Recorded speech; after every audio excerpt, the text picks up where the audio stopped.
김경비님, 또 이러고 계신 겁니까? 관리소장이 경비실 문을 세게 닫으며 안으로 들어섰다. 김경비는 작은 노트에 펜을 굴리며 글을 쓰던 중이었다. 그는 놀란 듯 고개를 들었지만 금세 시선을 다시 노트로 돌렸다. 뭐 그렇게 중요한 걸 적으시길래 근무 중에 계속 글을 쓰시는 거죠? 여긴 문학 카페가 아니라 아파트입니다. 경비원이라면 근무 시간에 제대로 서 있으셔야죠. 관리소장의 날카로운 목소리에 김경비는 천천히 펜을 내려놓았다. 그의 주름진 얼굴에는 조금의 당황스러움과 미안함이 섞여 있었다. 소장님. 잠깐 쉬는 시간이라서요. 금방 끝내겠습니다. 쉬는 시간, 그동안 주민들이 CCTV 화면도 확인하러 오고 분실물도 물어보러 오는 걸 못 보셨습니까? 이건 근무 태만이에요. 관리소장은 테이블 위에 놓인 노트를 집어들었다. 낡고 빛바랜 노트 표지 위에는 손때가 묻어 있었다. 그는 노트를 펼쳐 대충 훑어보더니 코웃음을 쳤다. 이게 다 뭡니까? 이런 시 쓰고 소설 같은 거 적고 이게 지금 뭐 하는 겁니까? 이런 글로 돈이라도 벌겠어요? 김경비는 차분히 대답했다. 소장님, 그저 제 작은 습관일 뿐입니다. 쓸데없는 일이라면 죄송합니다만 저한텐 소중한 기록입니다.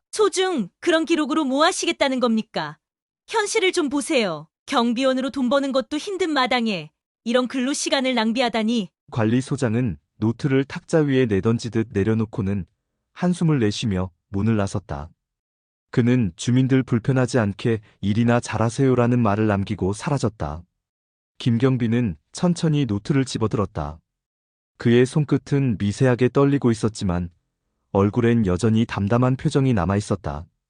그는 문득 노트에 적힌 글귀를 읽으며 작은 미소를 지었다. 글로 돈을 벌 수는 없을지 몰라도 나를 버티게 해준 건 이 글이었지. 그날 저녁 김경비는 경비실 구석에 앉아 펜을 들어 또다시 글을 쓰기 시작했다. 그가 쓴 문장은 짧고 간결했지만 그 속에는 하루의 피로와 잔잔한 감정들이 녹아 있었다. 그는 자신이 글을 통해 무엇을 이룰 수 있을지 몰랐지만 단지 쓰는 행위 그 자체로 위안을 얻고 있었다. 하지만 그의 글은 곧 우연히 발견되며 예상치 못한 변화를 불러일으키게 된다. 다음 날 아침, 아파트에 사는 지민이 경비실 근처를 지나가다 우연히 쓰레기통 위에 놓인 노트를 발견했다. 지민은 문예잡지사의 편집자로 신진 작가를 발굴하고 문학작품의 가치를 평가하는 일을 전문으로 하고 있었다.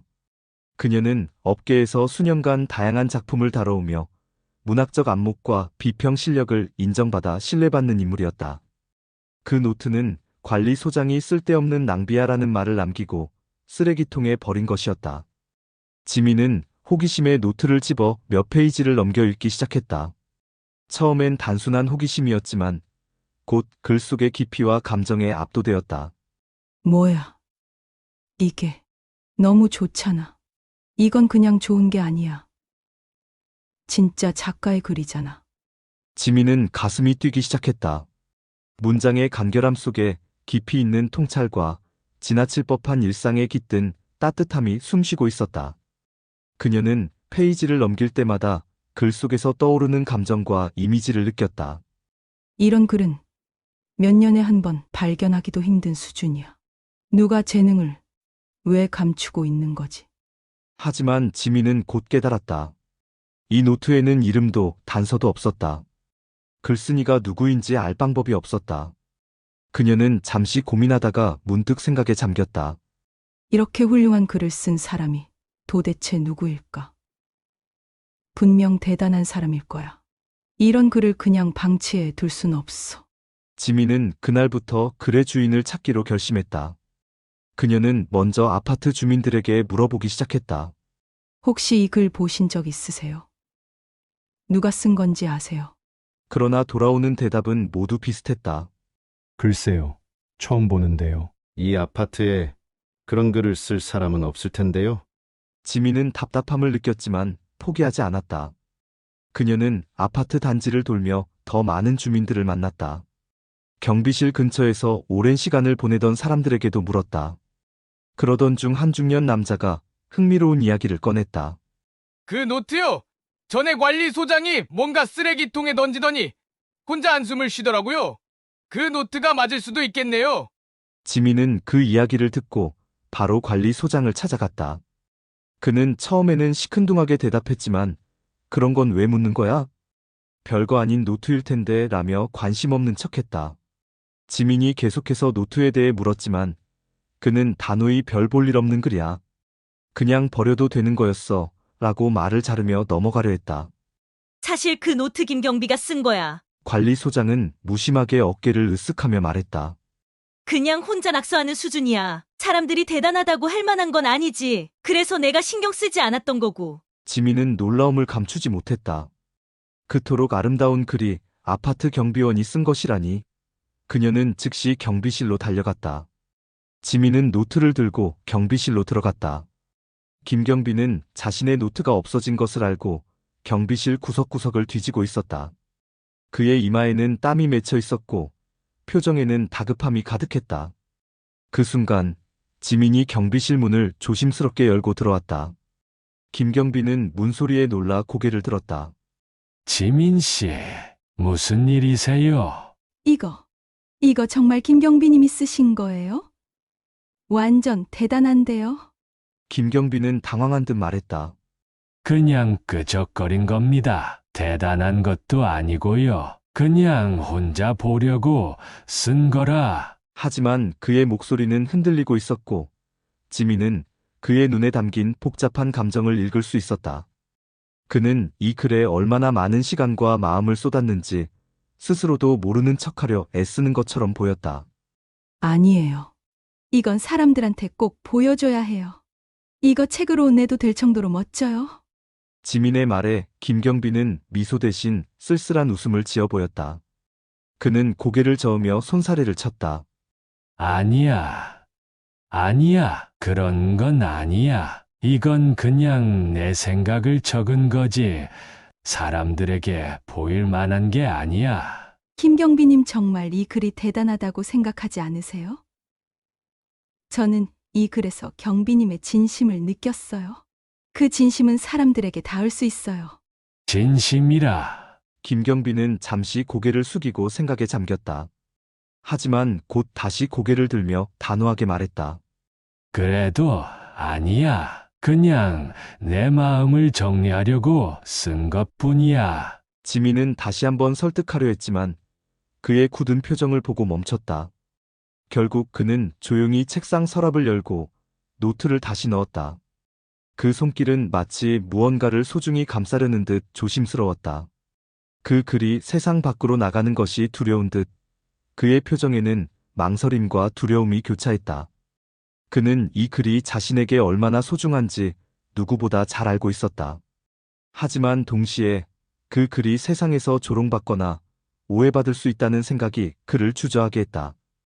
그에게 글쓰기는 살아온 시간 동안 자신의 이야기를 담아내는 유일한 안식처였다. 하지만 그 시작은 고통으로 얼룩져 있었다.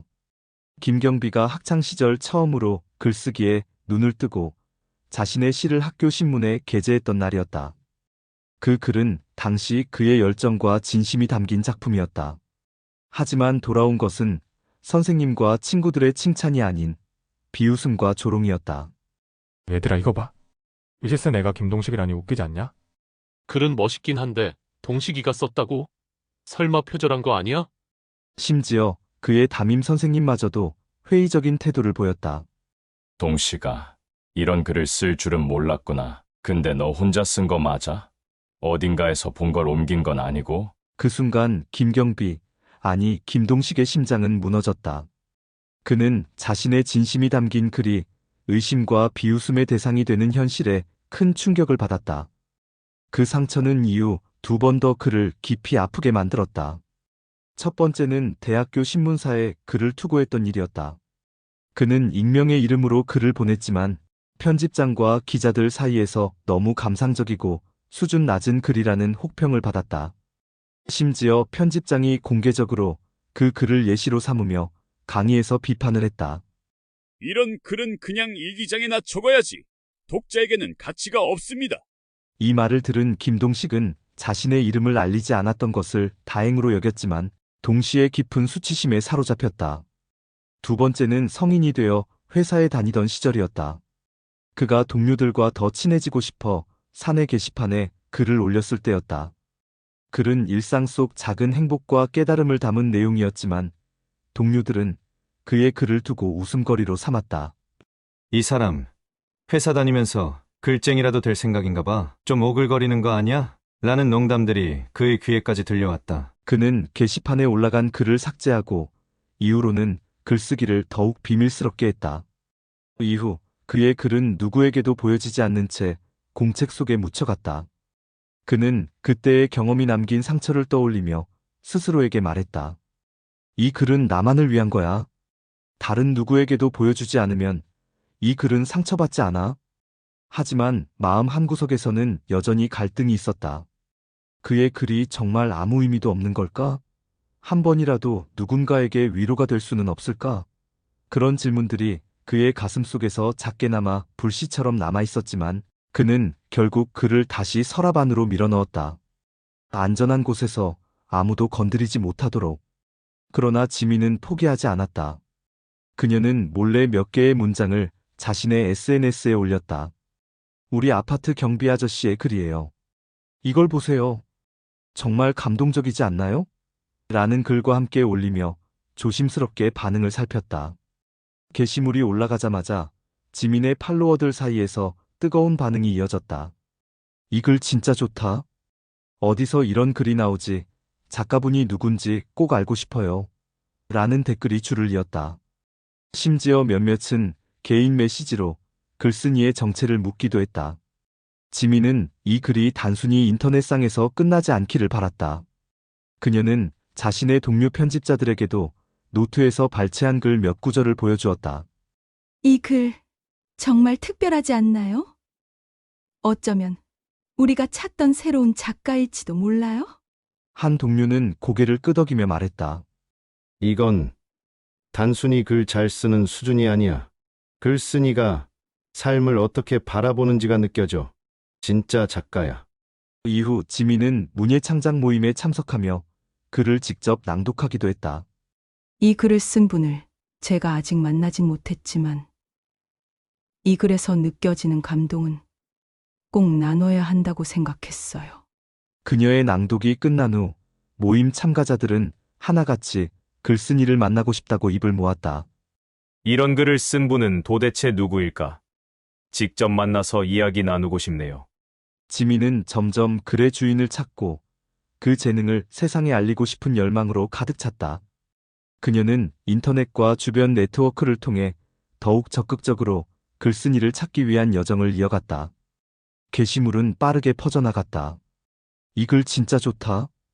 어디서 이런 글이 나오지? 작가분이 누군지 궁금해요. 등의 댓글이 달리며 사람들의 관심을 끌기 시작했다. 며칠 뒤 관리소장조차 주민들의 입에서 회자되는 글의 정체를 알게 되었다. 그 경비원이 그런 글을 썼다고? 이거 정말이야? 그는 처음에는 믿지 않았지만 결국 직접 글을 읽고는 씁쓸한 미소를 지었다. 그는 지민을 불러 말했다. 김경비 말이야. 사실 어제부로 일을 그만두셨어. 내가 너무 몰아붙였나 싶기도 한데 뭐 어쨌든 여기 없으니 직접 찾아가 보라고. 지민은 충격을 받았다. 그게 무슨 말씀이세요? 경비님이 갑자기 그만두셨다고요? 어디 계신지 알려주실 수 있으세요? 관리소장은 잠시 망설이다. 김경비의 전화번호를 적어 건넸다. 이 번호로 연락해봐. 아마 집에 계실 거야. 지민은 번호를 받아들고 바로 전화를 걸었다. 김경비님, 저예요. 지민이에요. 할 말이 있는데 잠시 뵐 수 있을까요? 통화 끝에 약속을 잡은 지민은 김경비를 만나러 갔다. 공원 벤치에 앉아있는 김경비의 얼굴은 어딘가 지쳐 보였지만 여전히 그의 손엔 펜과 노트가 있었다. 지민은 그에게 다가가 미소를 지으며 말했다. 경빈이, 이 글 보세요. 사람들이 얼마나 감동했는지 아세요? 그녀는 SNS에 올라온 댓글들과 반응을 보여주며 말했다. 경비님의 글이 사람들에게 이렇게 큰 울림을 주고 있어요. 제가 이걸 전하지 않으면 안 될 것 같았어요. 김경비는 지민의 말을 들으며 눈이 조금씩 흔들렸다. 그는 깊게 숨을 들이쉬었다가 내쉬며 고개를 떨구었다. 네, 글이 이렇게 많은 사람들에게 읽힐 줄은 몰랐어. 그런데 정말 내가 계속 써도 괜찮을까?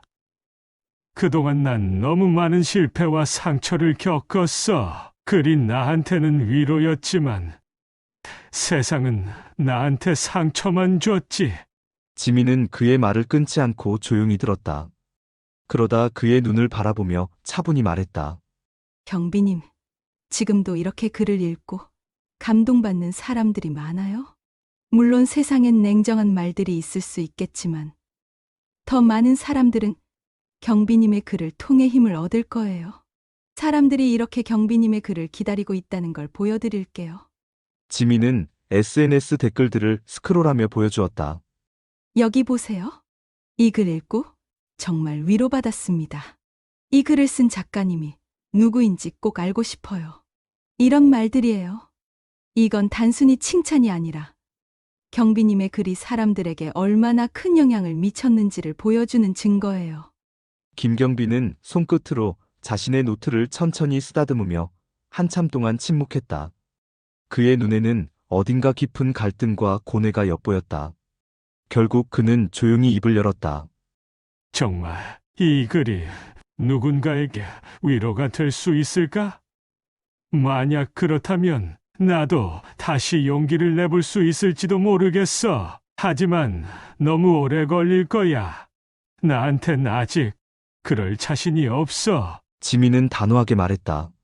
경비님은 혼자가 아니에요. 제가 도울게요. 그리고 많은 사람들이 경비님의 글을 기다리고 있다는 걸 꼭 보여드릴게요. 그 후 지민은 본격적으로 김경비를 돕기 시작했다. 우선 그의 글을 정리하고 체계적으로 다듬을 계획을 세웠다. 경비님, 이 글들을 하나로 묶어보는 건 어떨까요? 테마별로 정리하면 책으로 만들기에도 좋을 거예요. 김경비는 여전히 주저했지만 지민의 열정에 조금씩 설득되었다. 그는 오래된 노트와 메모들을 꺼내며 말했다.